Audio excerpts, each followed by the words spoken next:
Hi there and welcome to another Itsy Bitsy Book Bits chapter reading. Today I shall be reading from Accepted, the Rhodes Family, Book 2 by Lisa Wood.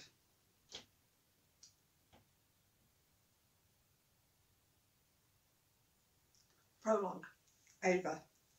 Ava looked in disbelief. For years she had fantasised about this. Too many tequila shots, or just enough, and finally Hunter and Thomas were in my room entirely fucking naked. Good God, these men were hot. Thomas hovered near 6 foot tall, where Hunter was well over 6 feet tall, easily a foot taller than my 5'2". Hunter, the more carefree of the two, had light brown, wavy hair just to his shoulders and beautiful blue eyes, the colour of the sea. He was positively rippling with muscles, not what you expect from someone studying to be a lawyer. Thomas was always the more serious of the two, with short, light brown hair and dark eyes. A square jaw and high cheekbones made him look more like a model than a student of law. He too was solid muscle, working out daily with Hunter. They were my two best friends. In just a couple of months we would be finished at law school and starting working at my father's law firm. We had been inseparable since grade school. For years I had loved them both immeasurably, but they had always shied away from straying from friendship. The morons missed the fact that I wanted both of them. Until now. Hunter grabbed the hem of my shirt, pulling it over my head, surprised to see I wasn't wearing a bra underneath. He took a breast into each hand, squeezing them gently, and then took one of my already hardened nipples into his mouth. I felt Thomas hook his thumbs into the waistband of my skirt and push it down. His breath caught as he too found I had nothing on under my skirt. His eyes widened as he took in my pussy with only a landing strip, thanks to my last waxing and slicking my juices. He hesitated for only a moment before burying his head between my legs, running his tongue up and down the length of my falls before sucking my clit gently into his mouth. I threw my head back and moaned, the sensations overwhelming. Hunter threaded his hand into my hair and pulled me forward for a passionate kiss. He moved to kiss my neck, sucking gently as he went. I reached for his cock, but he quickly caught my hand. Not yet, Ava. First we take care of you. Thomas was circling my clit with his tongue, and my breath quickened as I felt my release building. Hunter moved behind me, pulling me so I was leaning on him, and reached round to pinch my nipples. Suddenly there were 2 fingers buried deeply in my pussy, pressing it against my G-spot. I reached up with one hand and fisted into Hunter's hair, and reached down with the other to do the same to Thomas. I cried out as I found my release, my pussy clenching around Thomas's fingers. I pulled him up, pressing my lips to his, slipping my tongue in to meet his. Still feeling the tequila coursing through my veins, I was feeling pretty brave. These men had the biggest, thickest cocks I'd ever seen. This, of course, wasn't shocking given my limited sexual experiences, and I wasn't sure how they were going to fit in me, but I was determined to try. I pulled them up onto my bed and noticed Hunter taking stock of Thomas. It was no secret that Thomas was bisexual, but this was the first I'd noticed Hunter looking his way. Had I just been missing it? Well, let's find out. Do you want to know what would really turn me on? I asked. What's that, Ava? I want to see you two kiss. Thomas looked at Hunter, sizing him up. Hunter shrugged his permission, and I watched as their mouths collided. Tongues dueling. Holy fuck, I've never seen anything so hot, and I needed more.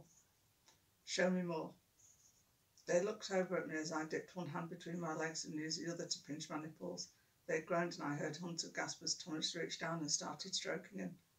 He hesitated only for a moment before grasping Thomas's thick cock in his hand and pulling him in for another kiss. I'd never seen anything so fucking sexy in my life. Okay, so I actually had next to no comparison, but whatever.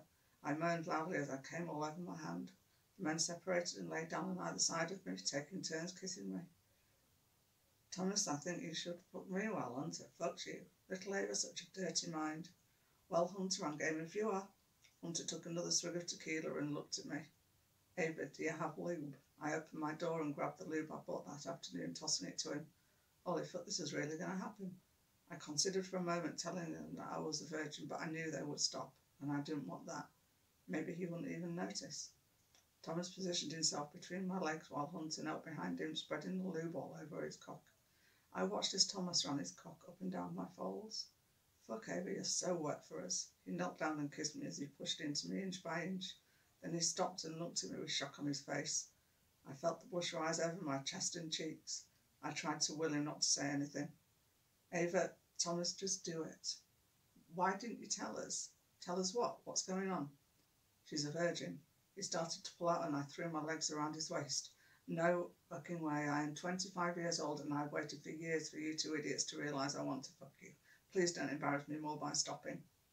Ava, are you sure this is what you want, sweetheart? How you want it? I have never been sure of anything in my life. Fuck me, please. This is going to hurt, love, but I'll try to be gentle. Hunter sat off to the side, stroking himself to give Thomas the time he needed with me. Thomas eased into me bit by bit, pausing as he broke through the barrier, and I cried out. Soon he was buried in me, balls deep and stilling to let my body adjust. You're so tight, Ava. It feels so good having your pussy wrapped around my cock. He started thrusting slowly, picking up the pace with my first moan. Hunter took position behind him, using more lube to get his ass ready. And soon he was buried balls deep in Thomas's ass, and with every thrust, Thomas was pushed further into me. This was the best feeling in the world. Hunter growled as he came, prompting Thomas to empty into me. Finally, I let my pussy tighten around him and cried out their names. They collapsed on either side of me, the three of us panting. Thomas leaned over, kissed me and said, "Thank you, Ava, for letting me be the one." I smiled and returned his kiss. Hunter went into the bathroom to clean up and then brought in a warm cloth for Thomas and I. I pulled him down and kissed him deeply. I grinned when I saw him harden and pushed him back on the bed. His eyes widened as he watched me roll my tongue up the underside of his shaft, and I flicked my tongue to lick the precum from his tip, and then slowly sucked in the head, swirling my tongue around it. He groaned as I took him in, and until he hit the back of my throat, I grinned at him and then swallowed, taking him deep into my throat. He fisted his hands into my hair and started fucking my mouth. I looked at Thomas to see him stroke himself furiously. "Fuck, Ava, I'm gonna come." I felt his strands of cum hitting the back of my throat, and I swallowed until he stopped. I eased him out of my mouth, cleaning the last of his seed, and grinned as Thomas came all over his own stomach. They wrapped their arms around me and I fell asleep. I knew right away when I woke in the morning that something was wrong. Besides the tequila-induced headache, half of my bed was empty. Thomas was still sleeping soundly behind me, but Hunter was gone. I eased myself out of bed, got washed and dressed. I looked for a note or something from him, but found nothing. I sank down on the couch with my phone and typed out a message. Text, trying not to assume the worst. "Morning, sunshine. I thought men only snuck around in the middle of the night with one-night stands. What gives? This can't happen again. I'm busy. I'll talk to you later." What the fuck, Hunter? You're forgetting who you're talking to. You aren't my girlfriend. We aren't together, and I'm not having this conversation, Ava. Don't start with me, and I'll talk to you later. Go fuck yourself, Hunter. I threw my phone at the wall and started to cry. Before I knew it, I was lifted onto Thomas's lap and his arms were wrapped around me. I buried my head in his chest and cried until I had no tears left. Can I assume this has to do with why Hunter isn't here? I retrieved my phone, thankful it hadn't broken, and curled up against him. I passed him the phone and waited for him to read the conversation. He let out a low whistle. What the fuck kind of conversation was that? We've all been best friends for 20 years. I should have left well enough alone. I could have been just friends with you guys, but I had to push, and now I fucked it up for everyone. Ava, Hunter and I wanted you just as much as you wanted us. This is not new. Knowing Hunter is hung up on what happened between he and I, which also makes it my fault.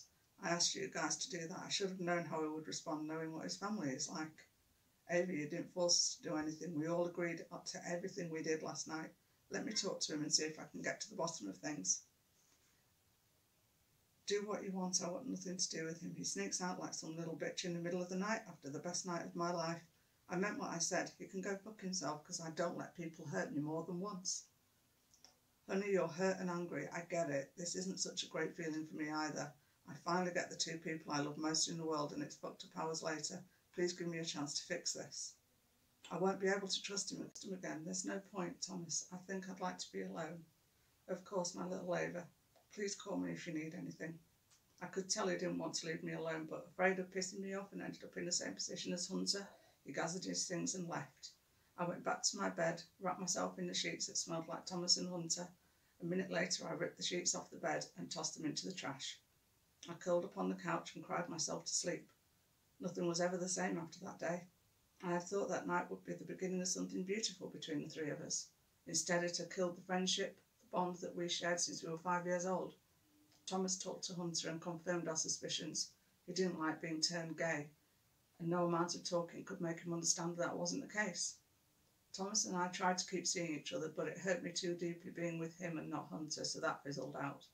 We finished law school and took our places at my father's firm as planned. I never spoke to Hunter again, outside of professionally, and Thomas and I drifted apart as well, and I never drank tequila again. Thank you for listening to this chapter reading. If you want to know more, go to the It's Book Bits website, and I'll see you in the next one. Bye.